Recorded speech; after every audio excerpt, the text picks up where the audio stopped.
नमस्कार। आइए सुनते हैं रविन्द्रनाथ टैगोर द्वारा लिखी गई एक कहानी। कहानी का नाम है स्वर्ण मृग। ये कहानी एक ऐसे दंपत्ति के विषय में है जो अपना पूरा जीवन इस धन रूपी स्वर्ण मृग को ढूंढने में बिता देता है। तो चलिए कहानी की शुरुआत करते हैं। आदिनाथ और बैजनाथ चक्रवर्ती दोनों की साझे में जमींदारी है। दोनों में बैजनाथ की हालत कुछ खराब है। बैजनाथ के पिता महेश चंद्र में जमीन जायदाद की रक्षा करने या उसे बढ़ाने की अक्ल तनिक भी न थी। वह अपने बड़े भाई शिवनाथ पर पूरा भरोसा करते थे। शिवनाथ ने छोटे भाई महेश चंद्र को स्नेह के बड़े दमदार झांसे दिए और उसके बदले सारी जायदाद हड़प ली। केवल थोड़े से प्रामेसरी नोट उनके पास बचे थे। जिंदगी के समंदर में बैजनाथ को अब केवल अपने उन्हीं थोड़े से सरकारी कागजों की नाव का सहारा था। शिवनाथ ने बड़ी खोज के बाद एक बड़े आदमी की इकलौती बेटी के साथ अपने बेटे आदिनाथ का विवाह कर दिया। इस प्रकार वह संपत्ति बढ़ाने का एक रास्ता छोड़ गए। महेश चंद्र ने 7 लड़कियों से दबे एक गरीब ब्राह्मण पर दया करके दहेज में 1 पैसा भी ना लेकर उसकी बड़ी लड़की के साथ अपने बेटे का विवाह कर दिया। समधी की 7 बेटियों को वह इसलिए अपने घर ना ला सके कि उनके केवल एक ही लड़का था। उस ब्राह्मण ने भी कोई खास आग्रह नहीं किया।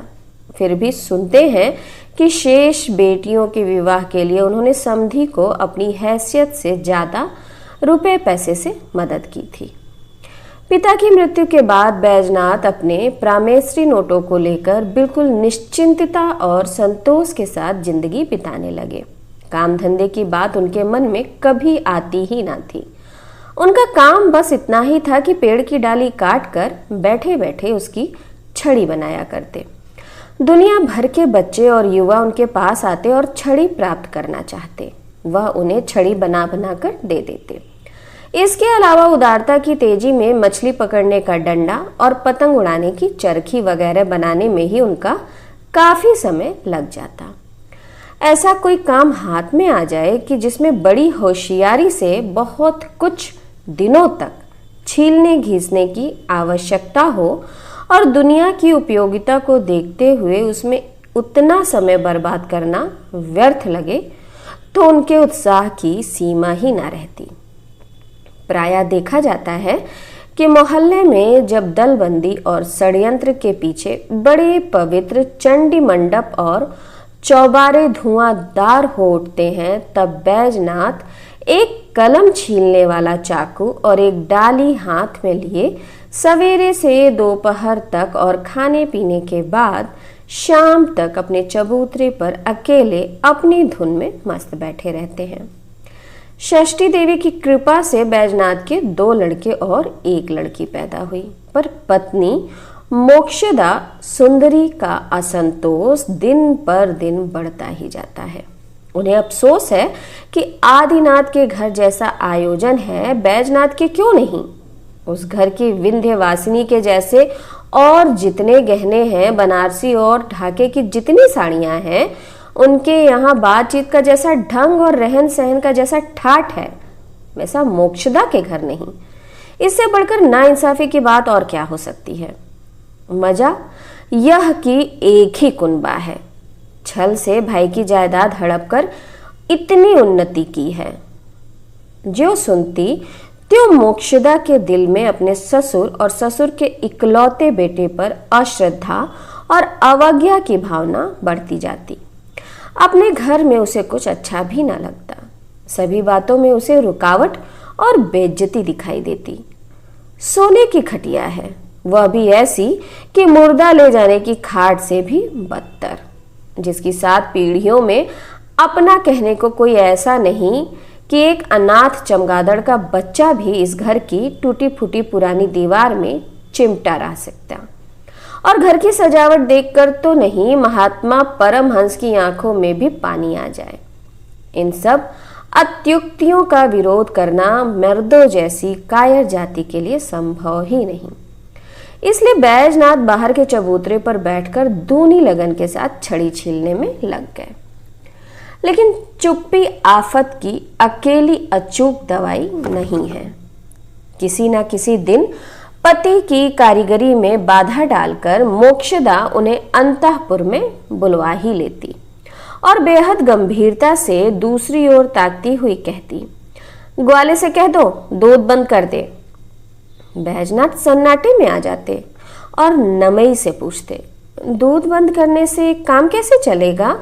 लड़के पिएंगे क्या? वह उत्तर देती, मार पिएंगे और क्या पिएंगे। किसी किसी दिन इसका उल्टा भाव भी दिखाई देता। मोक्षदा पति को बुलाकर कहती, मैं कुछ नहीं जानती, जो करना हो तुम ही करो। बैजनाथ उदास होकर पूछते, क्या करना है बताओगी भी? कम से कम इस महीने का सामान तो ले आओ, कहकर वो एक ऐसी सूची बनाकर देती कि जिससे राज सूर्य यज्ञ भी समारोह के साथ संपन्न हो जाए। बैजनाथ साहस करके यदि पूछते भी कि इतने का क्या होगा, तो उत्तर सुनते, लड़कों को भूखे मरने दो और मैं भी मर जाऊं, तब तुम अकेले रह जाना और खूब सस्ते में काम चलाते रहना। इस तरह धीरे धीरे यह बात बैजनाथ की समझ में आ गई कि अब छड़ी छीलने से काम नहीं चलेगा। पैसा पैदा करने का कोई रास्ता ढूंढना ही पड़ेगा।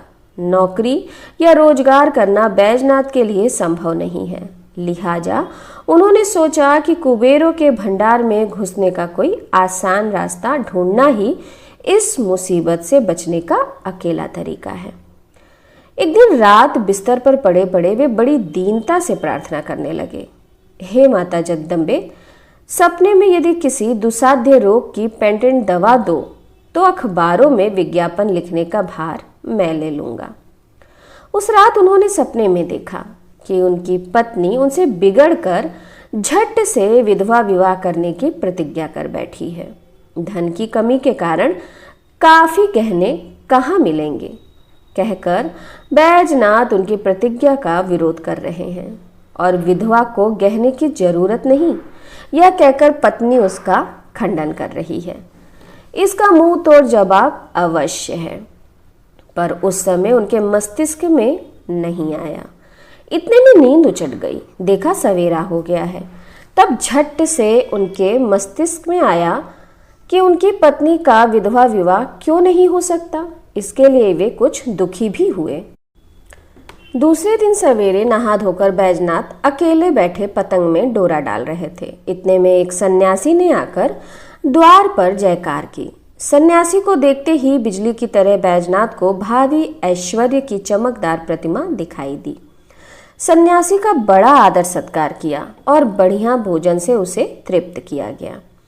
बहुत साध्य और साधना के बाद इतना ही पता कर सके कि सन्यासी सोना बना सकता है और उस विद्या को दान करने में उसे कोई आनाकानी भी नहीं है। पत्नी भी मारे खुशी के नाच उठी। गुर्दे के रोग से जैसे पीला ही पीला दिखाई देता है, वैसे ही उन्हें तमाम दुनिया में सोना ही सोना दिखने लगा। कल्पना के कारीगर से पलंग, घर का सामान और दीवारों तक को सोने से मढ़वाकर मन ही मन उन्होंने विंध्यवासिनी को बुलावा दे दिया। सन्यासी प्रतिदिन 2 सेर दूध और 1.5 सेर मोहन भोग उड़ाने लगा और बैजनाथ के सरकारी कागजों को धोकर उनसे मनमाना मुद्रा रस निकालना शुरू कर दिया। छड़ी और चरखी के भूखे लड़कों का झुंड आता और बैजनाथ के दरवाजे पर धमाधम घूंसे बजाकर लौट जाता। घर में लड़के बच्चे वक्त पर खाना नहीं पाते। कोई गिरकर अपने माथे पर गुमड़ा कर लेता तो कोई रो रो कर जमीन आसमान एक कर डालता। माँ बाप का कुछ ध्यान ही नहीं था। चुपचाप अग्निकुंड के सामने बैठे कड़ाह की ओर टकटकी लगाए रहते। ना आंखों की पलकें झपकती और ना मुंह से कोई बात ही निकलती। ऐसा लगा जैसे प्यासी एकाग्र आंखों पर लगातार लौ की प्रतिछाया पड़ते रहने से आंखों की अनियों में स्पर्श मणि के गुड़ आ गए हों। 2-2 प्रामेश्वरी नोटों की उस अग्निकुंड में आहुति हो चुकने के बाद एक दिन सन्यासी से दिलासा मिला, कल सोने में रंग आ जाएगा। उस दिन रात को दोनों में से किसी को भी नींद नहीं आई। वे मिलकर स्वर्णपुरी बनाने के काम में लग गए। इस विषय में कभी कभी दोनों में मतभेद और बहस भी होने लगती, परंतु खुशी के जोर में उसकी मीमांसा होने में देर न लगती। आपस में एक दूसरे का ख्याल रखकर अपने अपने मत में कुछ कुछ त्याग करने में किसी ने कंजूसी नहीं की। सचमुच उस रात दाम्पत्य एकजुटता इतनी घनी हो गई थी। दूसरे दिन सन्यासी का पता ही नहीं चला। चारों तरफ से सोने का रंग जाता रहा। सूर्य की किरणें तक अंधेरे में डूबी दिखने लगी। इसके बाद फिर घर की खाट, सामान और दीवारें चौगुनी दरिद्रता और जर्जरता प्रकट करने लगी। आगे से घर के कामकाज के बारे में बैजनाथ कोई बात कहते तो पत्नी बड़े तेज और मीठे स्वर में कहती, बस रहने दो, अक्लमंदी बहुत दिखा चुके हो, अब जरा कुछ दिन चुप बैठे रहो। बैजनाथ बेचारे एकदम ढीले पड़ जाते। मोक्षदा ने अब ऐसा बढ़िया भाव धारण कर लिया कि इस मृग मरीचिका में उन्हें एक पल के लिए भी शांति नहीं मिली। अपराधी बैजनाथ पत्नी को खुश करने के लिए बहुत सी तरकीबें सोचने लगे। एक दिन एक चौखुटे कागज के डिब्बे में गुप्त उपहार लेकर पत्नी के पास पहुंचे और बड़े हंसकर चतुराई के साथ सिर हिलाते हुए बोले, बताओ क्या लाया हूं? पत्नी ने कुतूहल को छिपाकर उदासीन भाव से कहा, कैसे बताऊं, मैं कोई जादू तो नहीं जानती। बैजनाथ ने बेकार में समय खराब करके पहले तो धीरे धीरे उसकी गांठ खोली, उसके बाद फूंक मारकर कागज की धूल उड़ाई। फिर बड़ी सावधानी से एक एक तह खोलकर ऊपर का कागज हटाकर आर्ट स्टूडियो की बनी 10 महाविद्या की 5 रंगों वाली तस्वीर निकाली और प्रकाश की ओर घुमाकर पत्नी के सामने रख दी। पत्नी को उसी समय विंध्यवासिनी के खास कमरे में लगे हुए विलायती तैल चित्र की याद आई। वह बहुत ही नाराजगी के साथ बोली, आहा बलिहारी, इसे तुम अपनी बैठक में ही लगा लेना और बैठे बैठे इसकी ओर ही देखा करना, मुझे इसकी आवश्यकता नहीं। बैजनाथ उदास हो गए और समझ गए कि विधाता ने उन्हें और शक्तियों के साथ स्त्री को खुश रखने की दुर्लभ शक्ति से भी अलग कर रखा है। इधर देश भर में जितने ज्योतिषी थे, मोक्षदा ने सबको हाथ दिखाया और जन्मपत्री भी दिखाई। सभी ने यही कहा कि वह सधवा हालत में ही मृत्यु प्राप्त करेंगी, परंतु उस भारी आनंद भरे परिणाम के लिए वह बहुत उतावली ना थी, इसलिए इससे भी उनका अचंभा ना मिटा। अब की बार सुना कि उनका संतान भाग्य अच्छा है, लड़के लड़कियों से जल्द ही घर भर जाएगा। सुनकर कोई खास खुशी प्रकट नहीं की। अंत में एक ज्योतिषी ने कहा, 1 साल के अंदर बैजनाथ को देवधन ना मिल जाए तो हम अपनी पौथी पत्रा सब जला डालेंगे। ज्योतिषी की इस दृढ़ प्रतिज्ञा को सुन मोक्षदा के मन में अब तक अविश्वास ना रह गया था। ज्योतिषी काफी भेंट पूजा लेकर विदा हो गए, लेकिन बैजनाथ के लिए जिंदगी मार समान हो गई। धन पैदा करने के कुछ मामूली से प्रचलित रास्ते हैं भी, जैसे खेती, नौकरी, व्यापार, चोरी और धोखेबाजी आदि, पर देव धन पैदा करने का वैसा कोई बताया रास्ता नहीं। इसलिए मोक्षदा बैजनाथ को जैसे जैसे उत्साह देती और फटकार बताती, वैसे वैसे उन्हें किसी तरफ कोई रास्ता नहीं सुझाई देता। कहाँ खोदना शुरू करे, किस तालाब में खोज कराने के लिए पनडुब्बी को तैनात करे, मकान की किस दीवार को तोड़वाए, कुछ फैसला नहीं कर पाए। मोक्षदा ने बहुत नाराज होकर पति से कहा, मर्दों के भेजे में मगज के बदले में गोबर भरा रहता है, यह मैं पहले नहीं जानती थी। फिर बोली, जरा हिलो तो सही, ऊपर को मुंह उठाए बैठे रहने से क्या आसमान से रुपए बरसेंगे? बात ठीक है और बैजनाथ चाहते भी यही हैं, पर हिले भी तो किस तरह और कहां, कोई बताता भी नहीं। इसलिए चबूते पर बैठकर फिर छड़ी छीलने लगे। इधर अश्विन मास में दुर्गा पूजा नजदीक आ गई। चतुर्थी से ही न आकर घाट पर लगने लगी। बाहर से आए लोग अपने घरों को लौटने लगे। टोकरियों में कुम्हड़ा, घुइयां, सूखे नारियल, टीन के बक्सों में लड़कों के लिए जूते, छाते, कपड़े और कहानियों की नई नई किताबें आ रही हैं। जाड़ों के सूरज की किरणें उत्सव के हास्य की तरह बिना बादलों के आकाश में व्याप्त हो रही हैं।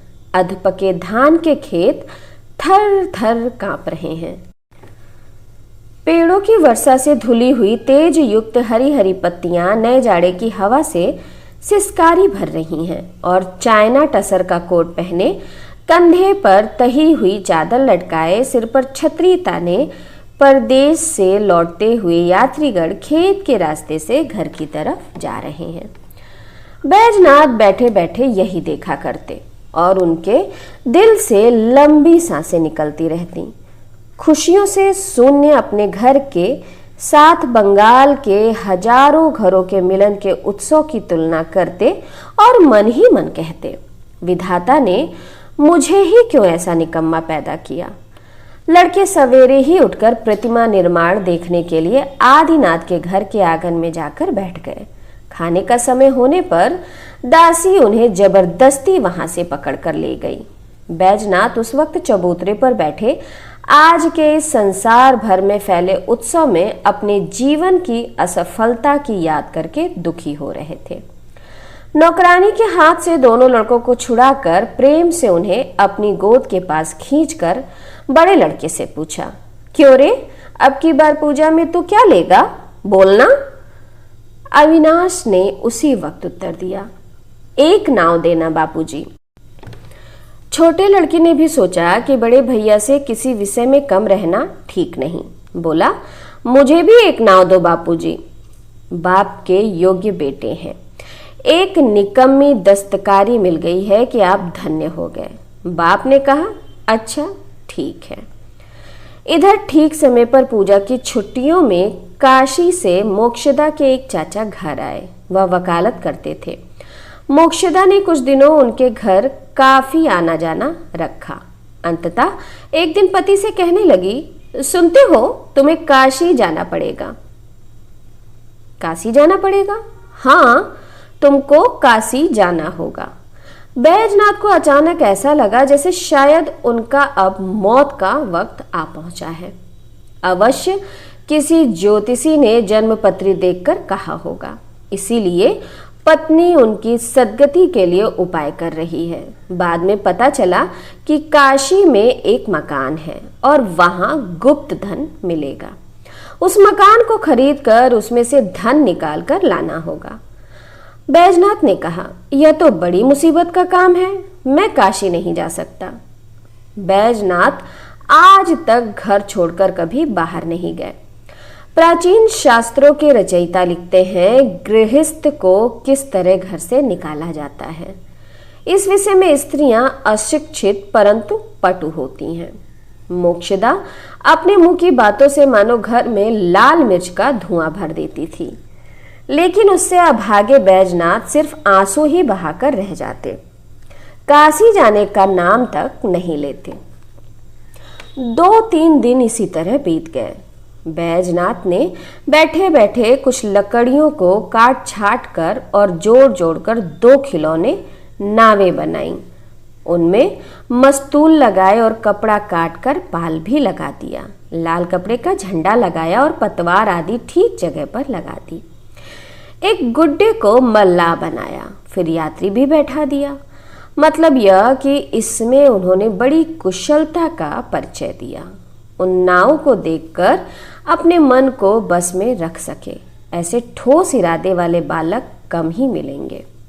इसीलिए बैजनाथ ने सप्तमी से पहले छठ की रात को जब दोनों नावें उन लड़कों के हाथ में सौंपी थीं, तो वे मारे खुशी के नाचने लगे। एक तो केवल नाव ही काफी थी, उस पर लगे हुए पाल, मस्तूल, पतवार और मल्लाह आदि, यही उनके लिए भारी आश्चर्य की बात थी। लड़कों की खुशी की धूम ने माँ का ध्यान खींचा। उन्होंने आकर अपनी आंखों से गरीब बाप का दिया पूजा का उपहार बेटों के हाथ में देखा तो मारे गुस्से के रोना आ गया। माथे पर हाथ मारा और लड़कों के हाथ से खिलौने छीनकर खिड़की से बाहर फेंक दिए। सोने का हार तो दरकिनार रहा, साटन का कोट और जरीदार टोपी भी मिट गई। कैसा मनहूस आदमी है, 2 खिलौने देकर खास अपने ही बेटों को धोखा देने आया है। उसमें भी कंजूस आदमी से 2 पैसे खर्च नहीं किए गए, अपने हाथ से बनाई है नामे। छोटा लड़का जोर से रो उठा। मूर्ख कहीं का, कहते हुए मोक्षदा ने उसके गाल पर कसकर एक चाटा लगा दिया। बड़ा लड़का बाप के मुंह की ओर देखकर अपना दुख भूल गया। वह ऊपरी तौर पर खुशी दिखाते हुए बोला, बापूजी, मैं कल खूब सवेरे जाकर उठा लाऊंगा। बैजनाथ उसके दूसरे ही दिन काशी जाने को राजी हो गए, पर पैसे कहाँ थे? उनकी पत्नी ने गहने बेचकर पैसे एकत्र किए। बैजनाथ की दादी के जमाने के गहने थे। ऐसा पक्का सोना और इतनी चीजें आजकल देखने को भी नहीं मिलती। बैजनाथ को ऐसा लगा जैसे वह मरने जा रहे हों। बेटों को गोद में लेकर पुचकारा, खूब प्यार किया, फिर आंखों में आंसू भरकर घर से निकल पड़े। उस समय मोक्षदा भी रोने लगी थी। काशी का मकान मालिक बैजनाथ के चचिया ससुर का मुवक्किल था, इसलिए मकान खूब ऊंचे दामों में मिला। बैजनाथ उस मकान में अकेले रहने लगे। मकान बिल्कुल गंगा के किनारे था। गंगा की धारा उसकी नींव को धोती हुई बहती रहती। रात को बैजनाथ के रोंगटे खड़े हो गए। सूने मकान में सिरहाने के पास दिया जलाकर चादर ओढ़कर सो रहे, पर नींद नहीं आई। आधी रात को जब सारा शोर थम गया, तब कहीं से झन झन की आवाज सुनकर बैजनाथ चौंक पड़े। आवाज बहुत धीमी थी, पर साफ सुनाई देती थी, जैसे पाताल में बलिराजा के कोषाध्यक्ष अपने भंडार में बैठे हुए रुपए गिन रहे हों। बैजनाथ के मन में भय, अचंभा और साथ ही साथ जीती जा सकने वाली आशा का भी संचार हुआ। कांपते हाथ से दिया उठा, सारी कोठरियों में घूम आए। इस कोठरी में घुसते तो मालूम होता कि आवाज उस कोठरी से आ रही है, और उस कोठरी में जाते तो पता चलता कि किसी और कोठरी से आ रही है। बैजनाथ सारी रात इसी तरह इस कोठरी से उस कोठरी में घूमते रहे। दिन में रात का वह पाताल भेदी शब्द अन्य शब्दों के साथ मिल गया, फिर वह पहचान में नहीं आया। रात के जब 2-3 पहर बीत चुके और दुनिया सो चुकी, तो फिर वही शब्द जाग उठा। बैजनाथ का मन बहुत बेचैन हो उठा। वे शब्द का लक्ष्य ठीक करके किस तरफ जाना चाहिए कुछ तय नहीं कर पाए। रेगिस्तान में पानी का शोर सुनाई दे रहा है, पर वह किधर से आ रहा है, जैसे कुछ फैसला करते नहीं बनता। डर यह था कि कहीं गलत रास्ता पकड़ लिया और गुप्त झरना अचानक अधिकार के बाहर चला गया, तो प्यासा बटोही जैसे चुपचाप खड़ा खड़ा पानी के झरने की आवाज की तरफ बड़े गौर से कान लगाए रहता है, उसी तरह उनको भी कान लगा के बस खड़े रहना पड़ेगा। ठीक वही स्थिति बैजनाथ की हो गई थी। बहुत दिन से अनिश्चितता में ही कट गए। सिर्फ अनिद्रा और बेकार के भरोसे में उनके संतोष भरे चेहरे पर बेचैनी का तीव्र भाव रेखांकित हो उठा। उनके अंदर धसी आश्चर्य भरी आंखों में दोपहर की रेगिस्तान की बालू तरह एक लपट दिखाई देने लगी। अंत में एक दिन दोपहर को सारे दरवाजे बंद करके उन्होंने घर में साबर ठकठकाना शुरू कर दिया। बगल की एक छोटी कोठरी की जमीन पोली सी लगी। आधी रात के करीब बैजनाथ अकेले जमीन खोदने लगे। जब रात खत्म होने को आई और पौ फटने लगी, तब कहीं गड्ढा पूरा खुद पाया। उन्होंने देखा कि नीचे एक घर सा बना है, पर रात के अंधेरे में बिना विचारे उसमें पैर डालने की उनकी हिम्मत ना पड़ी। गड्ढे के ऊपर बिछौना बिछाकर पड़ रहे, लेकिन आवाज इतनी साफ साफ सुनाई देने लगी कि डर के मारे उनसे वहां ठहरना कठिन हो गया। वहां से वह उठाए, लेकिन घर को यूं ही सूना छोड़कर दूर जाने की भी उनकी हिम्मत ना हुई। लोभ और भय दोनों मिलकर उन्हें दोनों ओर से हाथ पकड़कर खींचने लगे। रात बीत गई। आज दिन में भी आवाज सुनाई दे रही है। नौकर तक को उन्होंने घर के भीतर नहीं आने दिया। खाना पीना भी बाहर ही किया था। खा पीकर घर में घुसे और भीतर से ताला बंद कर लिया। दुर्गा नाम का जाप करते हुए उन्होंने गड्ढे के मुंह से बिस्तर हटाकर अलग कर दिया। पानी की छप छप और धातु की ठन ठन आवाज बिल्कुल साफ सुनाई देने लगी थी। डरते डरते गड्ढे के पास आहिस्ता से मुंह ले जाकर देखा। बहुत नीचे एक कोठरी सी थी, उसमें पानी का सोता जोरों से चल रहा था। अंधेरे में कुछ और दिखाई नहीं दे रहा था, कुछ खास दिखाई नहीं दे रहा था। और फिर एक बड़ी लकड़ी डालकर आजमाया और देखा कि पानी घुटनों से ज्यादा नहीं है। एक दिया सलाई की डिबिया और बत्ती लेकर उस कोठरी के अंदर बड़ी आसानी से कूद पड़े। क्षण भर में ही कहीं सारी आशा बुझ न जाए इसलिए बत्ती जलाने में हाथ कांपने लगे। बहुत सी दिया सलाइयां बेकार करने के बाद बत्ती जली। देखा कि लोहे की मोटी जंजीर से एक तांबे का भारी गढ़ा बंधा है। जब भी सोते का पानी जोर से आता जंजीर घड़े पर पड़ती और आवाज करती थी। बैजनाथ पानी पर छप छप शब्द करते हुए झटपट घड़े के पास पहुंचे। देखा तो घड़ा खाली था। फिर भी अपनी आंखों पर विश्वास न कर सके। दोनों हाथों से घड़ा उठाकर उसे झकझोर दिया, फिर भी भीतर से कुछ नहीं निकला। औंधा करके हिलाया, कुछ भी नहीं गिरा। उसका गला उखड़ा हुआ था, जैसे किसी समय घड़े का मुंह बिल्कुल बंद रहा हो और पीछे किसी ने तोड़ दिया हो। अब बैजनाथ पागल की तरह पानी के अंदर दोनों हाथों से टटोल टटोल कर देखने लगे। कीचड़ में कोई चीज मालूम हुई। उठाकर देखा तो मुर्दे की खोपड़ी थी। उसे भी कानों के पास ले जाकर हिलाया, पर भीतर से कुछ ना निकला। खोपड़ी उठाकर फेंक दी। बहुत देर तक ढूंढते रहे, पर किसी नरकंकाल के सिवा और कुछ भी हाथ ना लगा। देखा कि गंगा की तरफ दीवार में एक जगह सुराख सा हो रहा है, उसमें से पानी आ रहा है। संभव है उनसे पहले जिस आदमी की जन्म पत्री में देवधन प्राप्ति की बात लिखी थी वही शायद इस छेद में घुसा होगा। अंततः बिल्कुल हताश हो गए तो अरे मेरी माँ कहकर एक गहरी सांस ली। उसके जवाब में मानो अतीत काल के और भी बहुत से हताश व्यक्तियों की सांसें भीषण गंभीरता के साथ प्रतिध्वनि के रूप में पाताल में गूंज उठी। सारी देह में पानी और कीचड़ लपेटे हुए बैजनाथ ऊपर आए।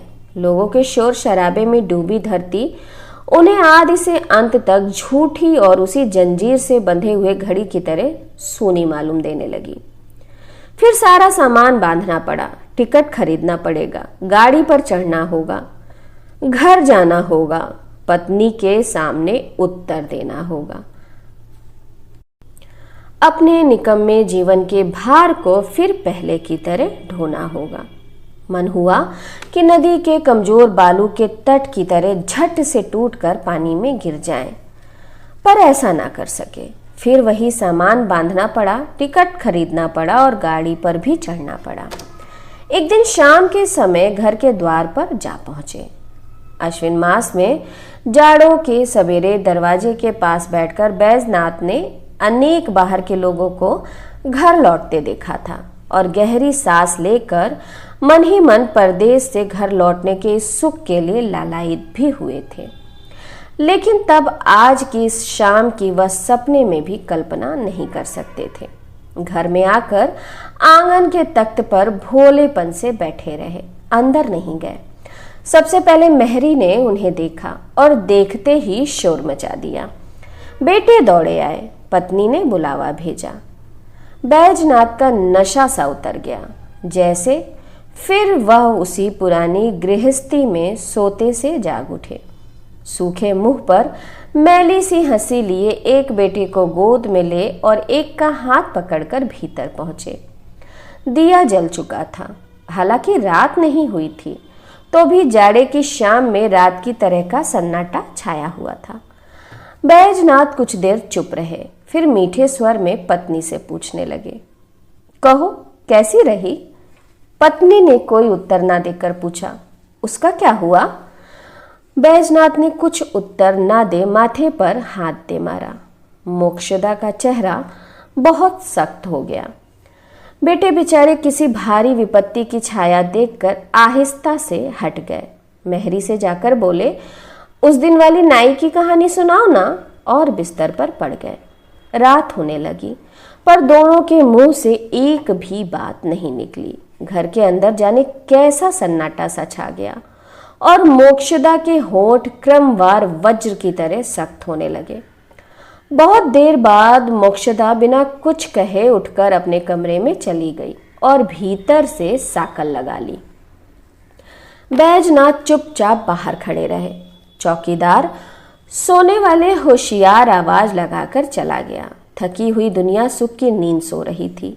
अपने नाते रिश्तेदारों से लेकर अनंत आकाश के नक्षत्र तक किसी ने इस लांछित नींद उड़े पुरुष बैजनाथ से एक बात भी ना पूछी। बहुत रात बीतने पर शायद किसी सपने से जागकर बैजनाथ के बड़े लड़के ने बिस्तर से उठ बरामदे में आकर पुकारा, बापूजी। लेकिन तब उसके बापूजी वहां थे ही नहीं। बालक ने और भी जरा जोर से बंद किवाड़ के बाहर से पुकारा, बापूजी। पर कोई उत्तर नहीं मिला। फिर वह डरता डरता बिस्तर पर जाकर सो गया। पहले की रीत के अनुसार मेहरी ने हुक्का भरकर बैजनाथ की तलाश की, लेकिन वह कहीं भी दिखाई नहीं दिए। दिन चढ़ने पर पड़ोस के लोग उनकी खबर लेने पहुंचे, पर बैजनाथ के साथ किसी की भी भेंट नहीं हुई। तो ये कहानी यहीं समाप्त होती है। आप लोगों से विशेष अनुरोध कि मेरे चैनल को लाइक करिए, शेयर करिए और प्लीज़ सब्सक्राइब करिए। नमस्ते।